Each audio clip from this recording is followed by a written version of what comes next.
Hello, followers.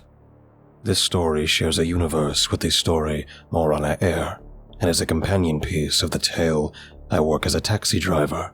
I Fear the First Friday of Every Month. Links to both can be found in the description. Thank you for listening. Now, sit back, relax, and let's delve into the dark together.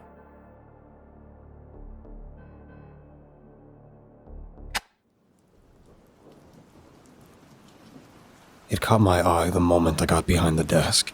The pamphlet was lightly wedged between a potted plant and a filing cabinet, no doubt having slipped someone's hand and mind as papers were being shuffled around the nursing home. The pamphlet must have been casually dropped recently, yet it looked ancient. Its paper was yellowing and worn, and the pages were ever so gently sticking together. Even its font, regal and as far from modern as one might go, seems to come from a different time. Fly with Morana Air to places you have seen but forgotten. Most of the adverts that would make their way through the nursing home would have large letters to complement our clientele's eyesight. The titles of the Morana Air flyers were just as big as any other, yet the actual text of the ad was so minuscule, even my healthy eyes couldn't read it. Floats, the first page commanded. Beneath the title, there was a scrawl of ant-sized literature, and beneath the text there was a picture of an ancient old bearded man. He was inside of a dark, empty airplane and had a look of utter shock stamped on his face. He was floating. Go far away, the next page ordered, accompanied with a photo of a massive black airplane flying over a majestic cover of clouds. The photograph was composed like any other airline advert, but there was something wrong with that plane. Its wings were far too short to accommodate its long, raised hull. The plane didn't look like it should be capable of flight. Touch loved ones, the third page read. Beneath the title sat an image I could not decipher. I do not know whether it was a photograph or a drawing or some sort of collage. The image was dark, and within that darkness there were hands and wild faces caught in the midst of some religious rapture. There were no images on the back of the flyer. The space had been completely taken up by Morana Air's supposed motto, "Never weep alone. Fly Morana Air." I was new in the nursing home. It was my first shift without supervision. The flyers seemed odd, sure, but there were plenty of other odd things in the Wolf Pines assisted living facility for me to contend with. When I found the flyer, I simply tucked it away into one of the filing cabinets and pushed its queer offers far from my mind. The holiday season was busy. Families would come to visit their relatives as the residents themselves would travel out to the facility to celebrate their Christmases. The paperwork associated with the visits, along with the occasional lonely resident who tried sneaking out with the crowds, kept me occupied. Yet, a couple days after the new year, I found myself thinking about Morana Air once more. It was a stormy January night. I had done a couple night shifts before and learned to enjoy the calmness that it provided. By the time I clocked in, visitation hours were long over, and no one ever called the nursing home past sundown. I grabbed myself a book and prepared to enjoy an evening of rainy solitude. It didn't occur to me for a while, and it certainly didn't occur to me then, but that night was the first Friday of the month. A couple minutes before midnight, an orderly came in with a resident. Apparently, Mr. So-and-so had a taxi picking him up to take him to the airport. When I asked the resident where he was flying to, he stared back on in silence. When I asked the orderly, he simply shrugged. No matter how hard I tried, the old man was impenetrable to my attempts at conversation. He would occasionally grunt to show that he had heard my questions, but he wouldn't return a single word or look me directly in the eye. When I finally gave up and returned to my book, I found myself rereading the same paragraph over and over, unable to concentrate on the text. That's when the thought hit me. Morana Air. I reached into the cabinet and found the flyer exactly where I had left it a couple weeks prior. I grabbed it and took it to the resident, close enough that he could read the massive lettering on the front. The moment I showed the old man the flyer, his cloudy eyes grew wide with shock. With a quickness I did not think he was capable of, he snatched the flyer from my hands and shoved it into his coat. The old man's sudden burst of shock produced even more questions from me. Among other things, I wanted to know why he had snatched the flyer away from me. With the first barrage of questions, the old man still wasn't meeting my eyes, yet when it became clear I wasn't going to leave without an answer, he finally looked up. "They don't like it when you ask questions," he said, in a voice balancing between a whisper and a wheeze. Then he shifted his eyes to the floor, from which they did not rise. The old man's words troubled me.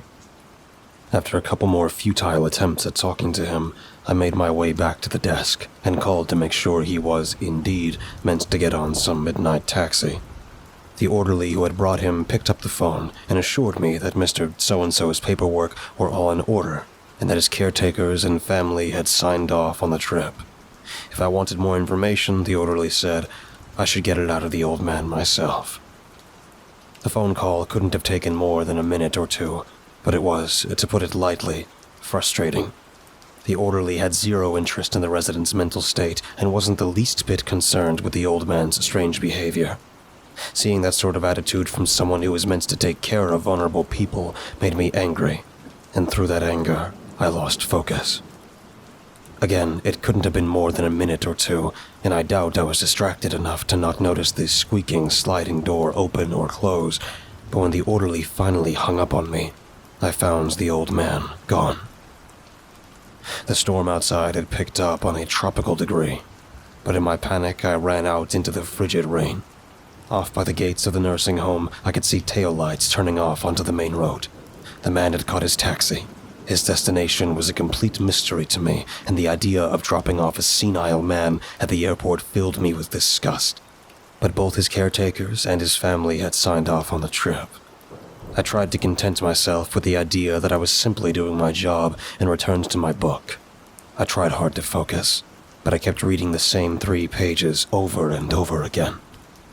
The Wolf Pines Assisted Living Facility had a staff room, but it was sparsely populated. People were always working, and when they had breaks, they would either smoke in front of the gates, or, if they had a car, ride back home for lunch. From the few colleagues that I did find a moment to chat with, none were interested in my questions about Morana Air or the strange midnight taxi ride. Apparently, Morana was a charity that offered free senior trips to residents. That's all my colleagues knew and cared to know. The food served at the Wolf Pines cafeteria is better suited for the palate of people half a century older than me, but the tables face a beautiful garden. Whenever I was working day shifts, I would pack a lunch and eat in the cafeteria. My breaks were pretty stale, so the tables were mostly empty. Every once in a while, though, some of the residents would join me and chat. They were considerably nicer than the employees, and I really started to look forward to my lunch breaks. When I asked the residents about Morana Air, however, they had no answers. A lady of about 90 said that one of her friends went on a Morana Air trip a couple weeks back. When I tried to find out where the trip went or whether her friend had talked about it, her memory was far too faded. She didn't recall if her friend ever spoke of the trip. She couldn't recall whether her friend had returned at all. I had so many questions about Morana Air, yet as the weeks dragged on, they lost their urgency. I had worked plenty of night shifts since that January storm, yet nothing of interest happened. No one entered the building, no one left, and the phone only rang once, and that was purely because someone misdialed the last digit of a pizza parlor. It was only 3 months later, at the start of April, that the specter of Morana Air entered my life again. Just at around midnight, a familiar orderly entered the library. He was accompanying a frail old man with a thinning beard. Rolling next to the resident was an oxygen tank. When I told the orderly that the airport might have an issue with the oxygen tank, he simply shrugged. Mr. So-and-so had a taxi coming for him to take him to the airport. His caretakers and his family had approved of the trip. It wasn't the orderly's job, or my job for that matter, to poke around the details. I tried to talk to the old man, but it was of no use. No matter how sweet or curious or direct I was, the man wouldn't answer my questions or meet my eye. When I had finally given up and sat back down at my desk, I could hear the faintest whisper from him. "They don't like it when you ask questions," the old man said, and then took a drag from his oxygen mask. There wasn't a thunderstorm outside this time, so when the taxi arrived, I could see it from my desk immediately. I got up and offered to help the residents to the car, but the old man shooed me off and then said something about them not liking it when anyone helps. The man shambled his way to the taxi, pulled his oxygen tank in, and then the car drove off into the darkness. The return of the strange airport fare was a reminder of the Morana Air mystery, but it made me no wiser on the subject. I sat behind that desk all night long, trying to make sense of what I had seen. By the time the sun rose, I was no wiser on where Morana Air was taking the residents of Wolf Pines, but I had noticed a pattern. Twice, they had come on the first Friday of the month. I wasn't scheduled for the May 5th night shift, but I made some uneven trades with the smokers outside the gates. When the first Friday of the month came again, I was back behind that desk. My book stayed shut the whole night. The orderly wasn't of much help, but I didn't expect him to be. The woman, likewise, wasn't helpful in illuminating the mystery of Morana Air. When I started asking questions about where the taxi was going, she averted her eyes and focused on fidgeting with her ring. I had some hope for getting information out of the traveling resident, but that was not the crux of my plan. I was going to talk to the taxi driver. I was going to find out what happened with our residents when they reached the airport. Outside, the night was calm and still. As if the driver knew I was waiting, the taxi didn't come for a long time. When I registered the faintest bit of light in the driveway, however, I was on my feet and ready to ask questions. When I approached the door, the old lady blocked my path. She, much like the other midnight riders, said that they did not like folks asking questions or going with company. When I demanded the old lady explain who they were, she did not provide any answers. Instead, she slipped off her ring and offered it to me as payment. I wasn't someone to be bribed. I was looking out for her. All I wanted to do was talk to the taxi driver to make sure the old woman would be safe. She offered the ring to me in scared whispers, yet when I declined her bribe, the old woman's demeanor completely changed. She turned aggressive. With shouts and swipes of her nails, she demanded I let her through the front door to her taxi. The woman was frail, as she posed no danger to me, yet her shouts had alerted a trio of orderlies who entered the lobby to investigate. Her family and caretakers had signed off on the trip, they said. I was in no position to stop her or interview the taxi driver, they said. By the time I got home, I received a mass email from Wolf Pines management. The email did not name me directly, but it concerns the practice of exchanging shifts without notifying management. Exchanging shifts, according to the email, was strictly forbidden and bordered on fraud. Anyone found partaking on this swindling of the company would be punished. By the time I woke up, I had a second email waiting for me in my inbox. The email, once again, came from Wolf Pines management, but this time I was not its only recipient. I was not just chastised for manipulating one of my co-workers and exchanging shifts, but also for getting into a yelling match with one of the residents and disparaging a charity that worked with the nursing home. Apparently, Morana Air graciously offered residents of Wolf Pines free trips to exotic destinations. That was all I needed to know. Any further questions weren't welcome.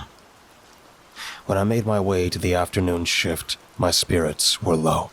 Getting chewed out in the 2 emails didn't feel good, but more importantly, I didn't manage to confront the taxi driver, and my chances at being able to do so again seemed nil. No longer after I settled at my desk, though, a familiar cab pulled into the driveway. The taxi driver was a big, burly guy, but he spoke in a near whisper. Nervously, he asked me if I knew anything about the residents that leave the nursing home every Friday of the month. I was beyond relieved to be talking to the man, but my response seemed to have scared him. When I asked where the customers went and whether they spoke about their journey in the car, he simply shook his head. He said he just dropped them off at the airport, as he was instructed to do by dispatch. That was all he knew. Nothing weird happened on the rides. I tried asking more questions, but the driver had suddenly become uninterested in talking to me. By the time I even said the words Morana Air, he was already out the door. For a brief moment, I thought I could find answers, but then I was plunged back into darkness. The taxi driver's reaction made me certain that there was something off about the midnight trips. The moment he saw that I also had questions about all the strange airport rides, he backed out. He had questions too, but he knew a lot more than he was letting on. Halfway through my shift, I got another visit. My boss dropped by my desk to repeat the fine points of the 2 emails I had received from management. Her tone was a lot nicer than the text, but within her friendly attitude and empathetic voice, there was a clear message. I wasn't meant to ask more questions about Morana Air. They were a trusted partner of Wolf Pines, and implying that their trips were somehow unsafe was not appropriate under any circumstances. If I was to keep my job, I was to stop asking questions. Without much of a choice, I told my boss that my curiosity about Morana Air had been satisfied. I knew that I could no longer ask any of my co-workers, but for a couple of days I kept some hope alive for the taxi driver coming back. From the look on his face, I could tell that he knew that something was wrong with the midnight trips. From the look on his face, I could tell that he felt guilty. Yet the taxi driver never came back. As the weeks went on, Morana Air went from being a mystery that consumed every waking moment of my internal monologue to an eerie curiosity that I was occasionally thinking about shortly before I fell asleep. I still didn't know where the elderly residents of Wolf Pines were taken every first Friday of the month, but what I did know was that I couldn't lose my job. After the initial mystery of the midnight trips, my life in Wolf Pines attained a calming regularity. There was the occasional escape attempt for me to calmly prevent, and every other week I'd get at least one mind-boggling phone call from an overbearing relative. But aside from that, work was just as tranquil as it could be. I managed to make a big dent in my reading list with the night shifts, and on the busier day shifts, I always had my lunch breaks to look forward to. Many of the friendships I had made in the cafeteria were tragically short, but such is the nature of friendships in nursing homes.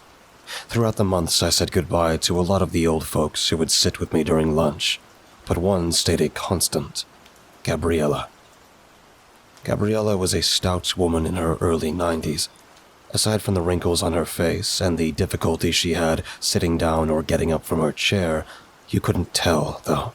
Gabriella's mind was sharper than most healthy adults I know, and her sense of humor had the cuts of a professional. She had spent most of her life teaching and had an endless supply of stories from all the corners of the country where she had taught. Whenever I went for lunch, she'd be sitting by my usual spot, waiting for me. My chats with Gabriella quickly became the highlight of my workday. I had mentioned Morana Air to her once. The cafeteria workers seemed completely uninterested in anything past the lunch queue, and there were no other members of staff in the room. Yet I still found myself speaking about Morana in a whisper. I was actually relieved when Gabriella said she had never heard of them. By then, the questions of the midnight rides were starting to slip from my mind. Gabriella not being familiar with Morana Air calmed me. I presumed there still was a taxi arriving at Wolf Pines every first Friday of the month to pick up our residents, yet without being involved myself, the concept was abstract enough to forget about. I had accepted that some mysteries were better left unexplored.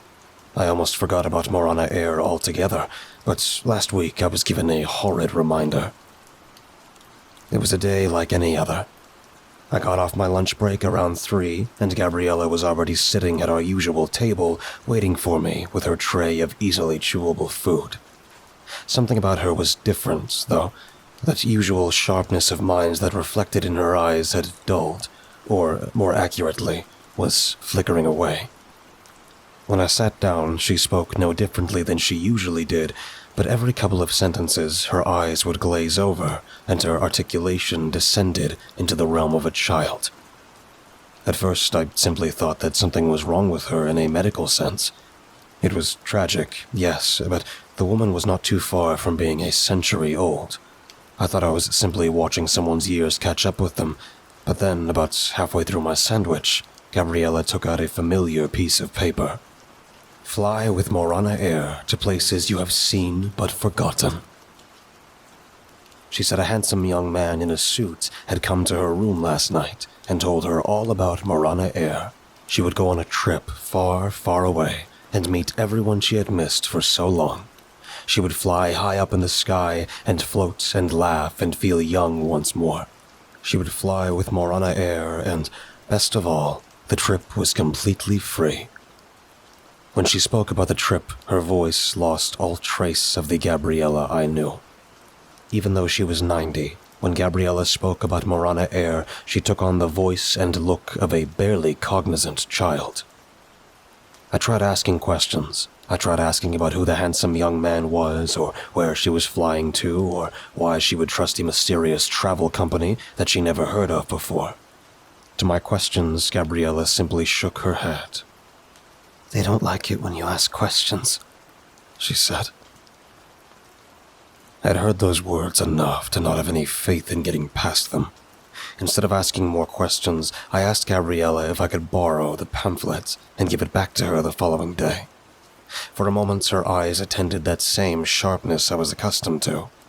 She gave me the pamphlets and then, with complete lucidity, asked me how my day was going. I told her I had a meeting with the boss coming up and had to cut our lunch short. Gabriella said she was looking forward to seeing me the next day. I never saw her again. I didn't lie about the meeting. My boss wasn't expecting me, but I did meet her. Pamphlet in hand, and with 15 minutes left in my lunch break, I went to her office and repeated my qualms about Morana Air. She was surprised to see me unearth the forbidden topic months after I was told to drop it. But when I showed her the pamphlet, when I told her about the handsome young man that came into the rooms of one of the residents last night, my superior's demeanor changed. Holding the pamphlet by the tips of her fingers, as if it was covered with filth, she started to ask questions. For the first time since I started working at Wolf Pines, I saw my boss become visibly concerned. She spoke slowly, calculating each word. She wanted me to tell her in detail about all of the midnight shifts I had worked where residents left from Morana Air flights. She asked about the taxi driver and the woman who tried to give me the ring, and then, when I had answered all of her questions and posed some of my own, she fired me. My termination had nothing to do with Morana Air. I had left the reception desk unattended for over 10 minutes. That was unacceptable. When I tried to argue the decision, she summoned a familiar orderly that showed me to the door. I've checked before. I've checked many, many times before, but there's still no trace of Morana Air online. They have no website, they have no way to book flights, and there isn't a trace of evidence of them ever having any charity programs for senior citizens. I've been warned that if I try to go to Wolf Pines assisted living facility under any circumstances, the authorities would be contacted and charges would be pressed. The last thing I want to do is to end up in cuffs, but as I watch the days count down to the start of the month, I can't help but wonder what will happen to Gabriella. I can't help but wonder where the midnight taxi will take her.